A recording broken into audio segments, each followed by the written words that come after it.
अच्छा just imagine करो कि तुम्हें बचपन में ही कहीं का राजा बना दिया जाता है एंड तुम 19 साल की उम्र आते आते अपने जवानी से पहले अपने मौत को देख लेते हो। कैसा फील करोगे तुम?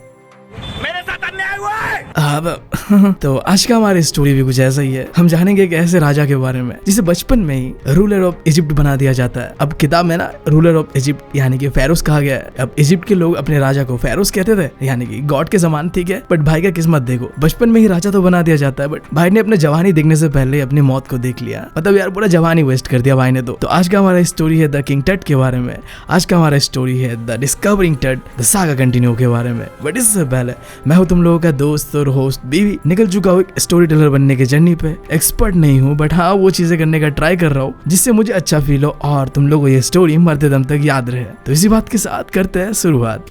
तो जैसे मैंने बताया तुम्हें कि हमारा भाई किंग टट बचपन में ही रूलर ऑफ इजिप्ट बन जाता है, यानी कि तुम फेरो ऑफ इजिप्ट भी कह सकते हो। और भाई के बारे में इंटरेस्टिंग बात यह है कि वो अपने फैमिली का आखिरी फेरो था, यानी कि आखिरी रूलर था। भाई के मरने के बाद उसका जो डायनेस्टी है वो खत्म हो जाता है और सैडली क्या होता है, भाई 19 साल की उम्र यानी कि टीनेज में ही अपने मर जाता है। अपने जवानी को देखने से पहले वो अपने मौत को देख लेता है। कह रहा मरने के बाद हमारे भाई का प्रॉपरली बैरियल होने वाला था, दफनाने वाले थे, बट वो हमारी तरह आम इंसान नहीं थे, ठीक है। तो उन्हें लेके जाया गया the valley of the Kings में। अब ये वो जगह है जहाँ पे राजाओं को मरने के बाद लेके दफना दिया जाता था, वो भी ऐसे ही जमीन खोद के नहीं, प्रॉपर एक टूम बना के, यानी कि एक घर का जैसा स्ट्रक्चर बनाया जाएगा जहाँ पे सोने जवाहरात प्रॉपरली हर एक चीज को रखा जाता था। क्योंकि इजिप्ट के लोगों का मानना ये था कि मरने के बाद भी ना एक आफ्टर लाइफ होता है जहाँ उन्हें सारी चीजों का जरूरत पड़ता है। तो टूम बनाया गया और उनमें सारे चीजों को, सोने जवाहरात जो भी चीजें चाहिए होता है, रख के उन्हें वहां दफना दिया गया। और समय के साथ भाई को भी भुला दिया गया जिस तरीके से तुम्हारे एक्स ने तुम्हें समय के साथ भुला दिया है।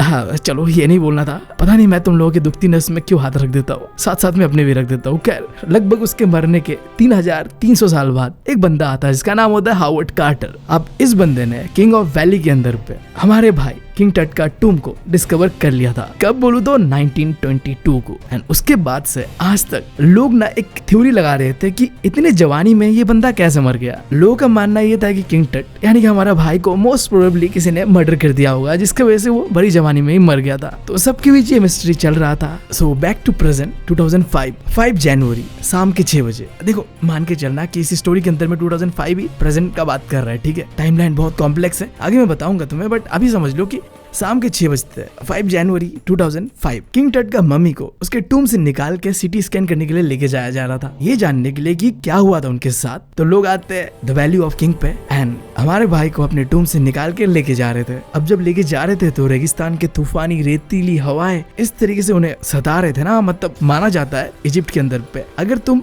सोते हुए मम्मी को जगाते हो ना तो तुम्हें लगता है कर्स ऑफ द फेरोस, यानी कि श्राप लगता है, ऐसा समझ लो, ठीक है। फेरोस यानी कि रूलर्स का, जिसके बाद तुम्हारे साथ कुछ गलत होने लगता है, ठीक है, तुम मर भी सकते हो। तो कुछ ऐसा ही एटमॉस्फेयर वहां पे बन रहा था।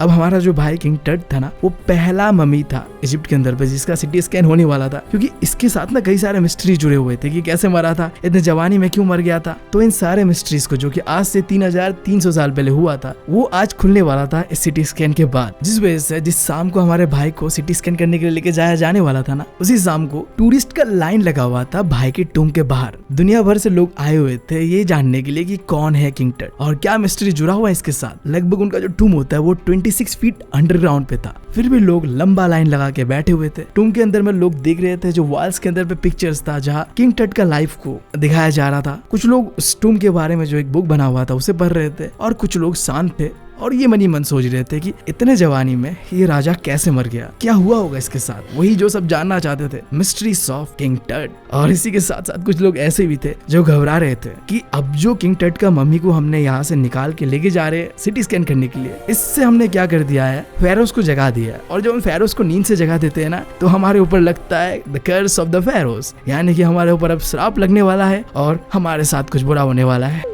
इस पॉइंट पे ना स्टोरी का आने के बाद सबको ये कंफ्यूजन रहता है क्योंकि आगे ना अभी अलग अलग टाइमलाइंस पे ये स्टोरी चलता है। और जब मैं भी पहली बार क्लास 11th पे ये स्टोरी को पढ़ रहा था ना तो कंफ्यूज हो गया था यहाँ आने के बाद, बट मेरे रहते हुए तुम्हारे साथ ऐसा नहीं होगा। देखो 3 अलग अलग टाइमलाइन पे अब चलता है ये स्टोरी। पहला टाइमलाइन जब पहली बार जो किंग टट का मम्मी को डिस्कवर किया था किसने? हावर्ड कार्टर ने, ठीक है, 1922 को। और उसके 40 सालों बाद एक दूसरा टाइमलाइन बनता है जहाँ पे एक एनाटॉमी प्रोफेसर इसी मम्मी का एक्सरे करता है और उसे पता चलता है कि इस मम्मी का कुछ जो बोन्स है वो मिसिंग है। और इससे ऐसा एक आइडिया लगाया जाता है कि शायद किंग टट का मर्डर हुआ होगा, ठीक है। तो इसी मिस्ट्री को सुलझाने के लिए कि क्या सही में मर्डर हुआ था, क्या हुआ था, उनका लाइफ कैसा था, नहीं था, आखिरी में एक थर्ड टाइमलाइन जो कि बैक टू प्रेजेंट 2005 का टाइमलाइन होगा, वहां पे सिटी स्कैन करा जाएगा इस मम्मी का और पूरा जो भी मिस्ट्री है, राज है, सबको खोला जाएगा। तो पहले टाइमलाइन का बात करते हैं, यानी कि बात करते हैं उस समय का जब पहली बार डिस्कवरी होता है हमारे किंग टट के मम्मी का। तो 1922 को एक ब्रिटिश आर्कोलॉजिस्ट होता है हावर्ड कार्टर, जो क्या करता है किंग ऑफ द वैली पे एक्सकेवेट कर रहा होता है और उसे इसी एक्सकेवेशन में गलती से कह लो या कैसे भी कह लो मिल जाता है किंग टट का टूम, यानी कि वो जगह जहाँ पे किंग टट को रखा गया था मम्मी बना के, ठीक है। अब जैसे हावर्ड कार्टर ने उस टूम का डिस्कवरी किया, उस टूम के अंदर गया ना, भाई का एकदम देख के ना आग चौंधा गया। मतलब टूम के अंदर पे इतना सोना था, इतना सोना था कि भाई साहब जग सोना सोना था। तुम गूगल करके देख सकते हो, आज भी इजिप्ट के अंदर पे जितने मम्मीज मिले थे ना, उन सब में हमारे किंग टट का जो टूम था ना, वहाँ पे सबसे ज्यादा रॉयल कलेक्शन ऑफ गोल्ड था। मतलब तुम जहाँ देखो सोना ही सोना था, ठीक है। अब ऐसा क्यों था? क्योंकि वहाँ के लोगों का मानना ये था कि मरने के बाद ना जो भी वेल्थ होते हैं ना, वो हम अपने साथ आफ्टर लाइफ पे लेके जाते हैं। तो सोना वोना जो भी होता है सब साथ ही में लेके जाते हैं, ठीक है। तो किंग टट के मरने के बाद उनके जो भी टूम था वहाँ पे सोना ही सोना मिलता है। बट ऐसा नहीं था कि सिर्फ सोना ही था, सोने के साथ साथ जो हर दिन रोजमर्रा की चीजें होते हैं ना, वो भी थे। जैसे कि एक बोर्ड गेम हो गया, एक ब्रॉन्ज का रेजर था, कुछ कंफर्टेबल क्लोथ्स, फूड, वाइन, मतलब हर एक चीज फैसिलिटी था। मैं तो बस ये सोच रहा हूँ ना यार, इस बंदे को मरने के बाद जितना फैसिलिटी मिला है ना, मुझे भाई जीते जितना नहीं मिल रहा है, ठीक है। मतलब क्या है यार, काश मैं भी इजिप्ट में कोई फेरो होता, जिंदगी कितना सही होता। मतलब ऐसे भूखे नंगे वाले जिंदगी से तो बहुत ही बेटर होता। खैर स्टोरी पे ध्यान देते हैं। अब इसके आगे क्या होता है, हावर्ड कार्टर को मिलता है वो गोल्डन कॉफिन जिसके अंदर पे किंग टट का मम्मी को रखा गया होगा। अब ये कोई नॉर्मल कॉफिन नहीं था, 3 लेयर पे ये कॉफिन डिवाइडेड था। जब पहला कॉफिन को खोला गया तो वहां से मिले कई सारे फूल like olive lips, lotus and cornflowers. अब ये सिंबलाइज कर रहा था कि उनका डेथ और जो उनको बैरी करा गया था ना, ये कौन सा टाइम पीरियड था, मार्च और अप्रैल के बीच में कुछ होगा, ठीक है। एंड देन फिर सेकंड कॉफिन खोला गया एंड देन फिर थर्ड खोला गया। अब थर्ड जब खोला गया ना, तो यहाँ एक प्रॉब्लम क्रिएट होता है। जब किंग टट को मम्मी बनाया गया होगा तो उसमें कुछ केमिकल्स का इस्तेमाल किया गया था, जिसमें से एक स्पेशल केमिकल था रेजन। अब ये जो केमिकल था वो 3300 साल तक उस मम्मी और उस कॉफिन के साथ इस तरीके से चिपक गया था ना, वो निकल नहीं रहा था। वो गोल्डन कॉफिन का जो नीचे वाला हिस्सा था ना, उसके साथ जो मम्मी था वो बिल्कुल ही चिपक गया था उस केमिकल की वजह से। अब हमारे हावर्ड कार्टर इस दुविधा में था, अब करे तो करे क्या। अब उसे अगर नहीं निकाले तो देखो, लोगों को ये चीज पता चल चुका था कि एक टूम मिला है जहाँ में बहुत ज्यादा सोना है, और वो टूम किसका है, किंग टट का है। इसके साथ साथ चोरों को भी तो पता चल चुका था ना। अब चोर तो मौके में थे कि हाँ बस हमें मौका मिले, हम आएंगे और जितने भी गोल्ड है सब ले लेंगे, और इसके साथ साथ उस मम्मी को भी डैमेज कर देंगे, क्योंकि वो थोड़ी देखेंगे कि ये मम्मी है एंटीक है, नहीं, उन्हें सोने से मतलब है। तो पहले तो हमारे कार्टर साहब ने क्या किया, सोचा कि रेगिस्तान का इतना गर्मी है इजिप्ट के अंदर पे, क्यों ना हम इस कॉफिन को इस तपती धूप में रख दे, ताकि जो ये केमिकल है वो पिघल जाए एंड हम आसानी से मम्मी को निकाल पाए इस गोल्डन कॉफिन से। तो उन्होंने लगभग 149 डिग्री फ़ारेनहाइट पे रख दिया इस मम्मी को, ताकि वो केमिकल पिघल जाए। बट सैडली ऐसा कुछ नहीं होता है। अब हावर्ड कार्टर के पास कोई ऑप्शन नहीं था, अगर वो ऐसे ही रख देते तो चोर चोरी करके लेके चले जाते सोने और जो भी चीजें एंटिक, और साथ साथ उस मम्मी को भी डैमेज कर देते। तो ना चाहते हुए भी हावर्ड कार्टर को अब क्या करना था, उस मम्मी को तोड़ तोड़ के काट के निकालना था। तो उन्होंने पहले क्या किया, गर्दन को काट के निकाला एंड देन जो बॉडी का अलग अलग जॉइंट होता है उन्हें काट के एक बॉक्स के अंदर पे जैसे था वैसे दोबारा रख दिया, ज्वाइन कर दिया। बट जो भी हो, थोड़ा बहुत तो डैमेज हो ही गया था, है ना। तो बैक टू प्रेजेंट 2005 पे जाही हवाज नाम का एक बंदा था, जो कि इजिप्ट का secretary general of supreme council of antique का मेंबर था। इस बंदे ने एक स्टेटमेंट जारी किया कि आज इस मम्मी का हालत जो भी है पूरे कंडीशन पे, ये एक इंसान के कारण है। कौन? Howard Carter. उसने जब इस मम्मी को डिस्कवर करा था और उसके बाद उसने इस मम्मी को बुरी तरीके से डैमेज कर दिया था। अब क्या सच में डैमेज किया था, नहीं किया था, ये सवाल तो तुम्हें इस चैप्टर के आखिरी में मिलेगा। खैर, अब डिस्कवरी के 40 साल बाद इन 1968 को एक एनाटॉमी प्रोफेसर इसी मम्मी का एक्सरे करने वाला था, ये पता करने कि ये कैसे मरा होगा, क्या क्या मिस्ट्रीज है इसके साथ। और उसे एक इंटरेस्टिंग चीज पता चलता है कि जो किंग टट का जो बॉडी है ना, वहां पे जो ब्रेस्ट बोन है एंड जो फ्रंट रिब केज का बोन है ना, वो गायब है। अब इससे सवाल और गहरा हो गया, मिस्ट्री और उलझ गया कि क्या हुआ था उनके साथ, क्या कोई मर्डर ही था, क्या था मतलब उनका जिंदगी को लेके, और मिस्ट्री जो है ज्यादा ही बढ़ते जा रहा था। तो इसी वजह से बैक टू प्रेजेंट यानी कि 2005 को ये सिटी स्कैन करा जा रहा था, ताकि एग्जैक्टली पता करे क्या मिस्ट्री था किंग टट के साथ। बट इन सारे पहेलियों को सुलझाने से पहले इस स्टोरी में तुम्हें थोड़ा बहुत बताया गया है किंग टट और उनके एंसेस्ट्री के बारे में। अब जब ये वर्ड आता है ना एंसेस्ट्री, इसका मतलब होता है तुम्हारे खानदान कैसे थे, नहीं थे।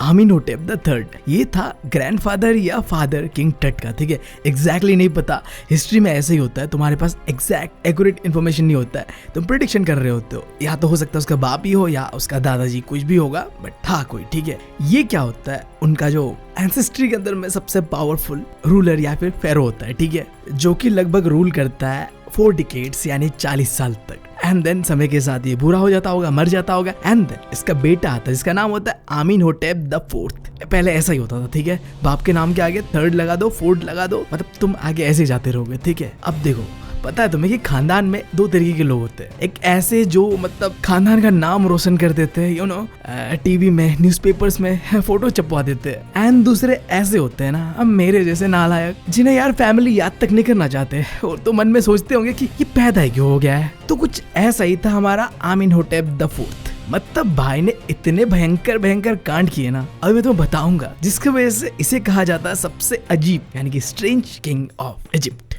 तो सबसे अजीब चीज ये है कि इस बंदे ने अपना एक नया रिलीजन बनाया, जिसमें जो गॉड का नाम था वो था एटन। तो ये एटन का पूजा करता था। एटन यानी तुम समझ लो कोई सूरज का देवता होगा, सनडिस्क। और दूसरा पागलपंती इसने ये किया कि अपना नाम चेंज करके आकिनाटिन रख दिया, जिसका मतलब था कि द सर्वेंट ऑफ एटन, यानी कि जो उसने रिलीजन बनाया था ना, उसका वो सर्वेंट था यानी सेवक था, ठीक है। हाँ, अब तीसरा पागलपंती ये था कि उनका जो रिलीजियस कैपिटल था थीब, इससे बदल के अब आकिनाटिन कर दिया, जिसे प्रेजेंटली ना इजिप्ट के अंदर पे कहते हैं एमेरना। अब भाई यहाँ भी नहीं रुकता है, अब भाई ने एक नया रिलीजन बना दिया, कैपिटल शिफ्ट कर दिया। अब उसने सोचा कि थोड़ा और कुछ करते हैं, तो क्या किया, जो पहले से इजिप्ट के अंदर पे एक रिलीजन चलते आ रहा था, जहाँ एंशिएंट इजिप्ट के लोग अमून गॉड को पूजते थे, गॉड ऑफ एयर, ठीक है। अब भाई ने उन सारे लोगों पे अटैक करना शुरू कर दिया, जितने भी मूर्तियां थे अमून गॉड के, उन्हें तोड़ना शुरू कर दिया, साथ ही साथ टेम्पल्स को बंद करवा दिया। मतलब तुम ये समझो, अपना रिलीजन बनाया और जो पुराना रिलीजन था उसे इरेडिकेट यानी कि हटाना शुरू कर दिया। बस थॉट प्रोसेस ये था कि जो मैंने रिलीजन बनाया सब इसी को पूजेंगे, पुराना रिलीजन गया बाहर में। तो इसीलिए ना ये जो टाइम पीरियड है जहाँ में आकिनाटिन ने रूल किया इजिप्ट के अंदर पे,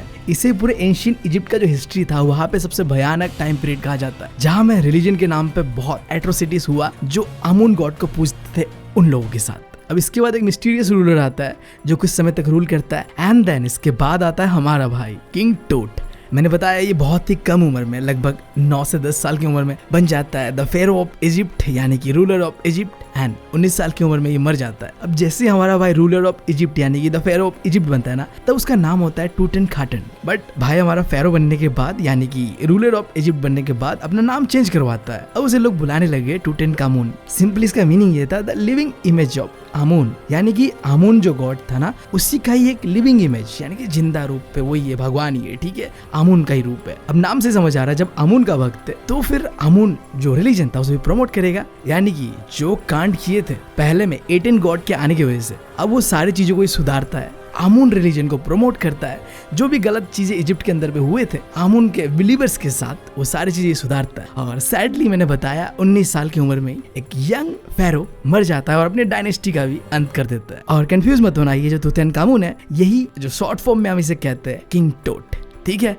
तो अब आ जाते हैं हम उस पार्ट के लिए, जिस पार्ट के लिए हम शुरुआत से इंतजार कर रहे थे कि क्या हुआ था उनके साथ, जिसके लिए हमें जानना पड़ेगा कि उस सिटी स्कैन के दौरान रिजल्ट क्या आता है। तब हम पूरा जो मिस्ट्री है हमारे किंग टोट यानी कि हमारे भाई के बारे में वो सब पता करेंगे। The CT scan of the king टोट्स mummy. देखो पूरे इजिप्ट के अंदर पे एक प्रोजेक्ट चलता है जिसका नाम था इजिप्शियन मम्मी प्रोजेक्ट। तो बेसिकली इस प्रोजेक्ट के अंदर पे क्या था, इजिप्ट के हर एक कोने पे जो आर्कोलॉजिस्ट थे ना, वो ये ढूंढ रहे थे कि मम्मीज कहाँ मिलता है खोद के, ठीक है। अब इसी प्रोजेक्ट के दौरान पूरे इजिप्ट के अंदर पे 600 मम्मीज मिला था पूरे इजिप्ट पे, और उनमें से एक मम्मी था हमारा किंग टोट का मम्मी। और साथ ही साथ अब ये होने वाला था वो पहला मम्मी जो जाने वाला था सिटी स्कैन के लिए। तो जिस रात सिटी स्कैन होने वाला था उस रात जो वर्कर्स लोग होते हैं वो किंग ऑफ वैली पे जाते हैं एंड किंग टोट का मम्मी को अपने टूम से निकाल के स्कैनिंग के लिए लेके जा रहे होते हैं। ये सीन हमने देखा था स्टार्टिंग में ही कि जब जा रहे होते तब तूफानी रेतीली हवाएं आ रहे होते, उन्हें रोक रहे होते। एक तरीके से ये शो कर रहा था द कर्स ऑफ फेरोज का कि तुमने कैसे मम्मी को जगा दिया, अब तुम्हारे ऊपर लगेगा the curse of the pharaohs. खैर जो भी था, अब ये चीज रियल थोड़ी होता है ना। तो अब आगे का सीन क्या था कि ए टीम ऑफ स्पेशलाइज्ड पीपल खड़े थे। कोई रेडियोलॉजिस्ट था, कोई फॉरेंसिक्स से था, कोई एनाटॉमी से था। सब इस चीज के लिए वेट कर रहे थे कि कब आएगा किंग टोट का मम्मी और हम उससे सिटी स्कैन करके जो भी राज, जो भी मिस्ट्रीज है वो आज निकाल देंगे, खोल देंगे। तो फाइनली वो समय आता है, किंग टोट के मम्मी को लाया जाता है और स्कैनिंग मशीन पे स्कैन करने डाल भी दिया जाता है। बट सडनली क्या होता है, वो सिटी स्कैनिंग मशीन जो होता है काम करना बंद कर देता है। और ये बात जैसे ही बाहर में बैठे गार्ड्स को पता चलता है ना, वो लोग फिर मनी मन फुसफुसा रहे होते हैं कि देखो यार, नींद से जगा दिया ना मम्मी को, अब देखो कर्स ऑफ द फेरोज लगेगा, अब सबके सबको भुगतना पड़ेगा। हाँ, कुछ भी हो सकता है, मर भी सकते हैं, है ना। कर्स ऑफ द फेरोज तो बहुत खतरनाक होता है। बट देखो ऐसा कुछ नहीं होता है, बस उस मशीन के अंदर पे रेत घुसने के कारण पंखा जो होता है, कूलिंग फैन, वो खराब हो जाता है। बट फॉर्चुनेटली उनके पास कुछ एक्स्ट्रा कूलिंग फैन था जिसका इस्तेमाल करके फाइनली सिटी स्कैन कंप्लीट होता है एंड रिजल्ट निकलता है। और रिजल्ट बिल्कुल ही सही था, कोई डेटा लॉस नहीं हुआ था, यानी कि कोई भी बोन मिसिंग नहीं था। वो जो एक्सरे रिपोर्ट था वो बिल्कुल ही गलत था। किंग टोट वन पीस पे था, कोई डैमेज नहीं था, कुछ नहीं था। जिसके बाद जितने भी टेक्नीशियन टीम था उन्होंने कहा कि जाओ इस मम्मी को अपने टूम पे वापस रख के आओ। एंड देन वर्कर लोग किंग टोट का मम्मी को अपने टूम पे लेके जा रहे थे। और जब ये खबर पहुंचता जाही हवास के पास, वो इंसान जिसने हावर्ड कार्टर को ये ब्लेम किया था कि इस बंदे ने ये मम्मी को डैमेज किया था, जब फाइनली उसे पता चलता है कि सब ठीक है, एवरीथिंग इज ओके, कोई डैमेज नहीं है, कुछ नहीं हुआ, मम्मी सही है, उसने एक चैन भरी सांस ली और कहा कि मैं बहुत ही परेशान था बट अब मैं चैन की नींद सो पाऊंगा। एंड देन इसके बाद सीन हमारा शिफ्ट होता है किंग ऑफ द वैली पे, जहाँ पे वो वर्कर्स लोग जो किंग टोट का मम्मी को लेके जा रहे थे उनके टूम पे, जब वो गुजर रहे थे किंग ऑफ द वैली से, तब अचानक से क्या होता है, हवाएं बहना बंद हो जाता है और आसपास का जो एनवायरनमेंट है ना वो अचानक से ठंडा हो जाता है। चारों ओर एक सन्नाटा सा छा जाता है और ऐसा फील करा रहा होता है बिल्कुल मौत, डेथ का। अब होता भी क्यों ना ऐसा, किंग ऑफ द वैली वो जगह है जहाँ में हजारों सालों से मम्मीज को गाड़ा गया था, रखा गया था।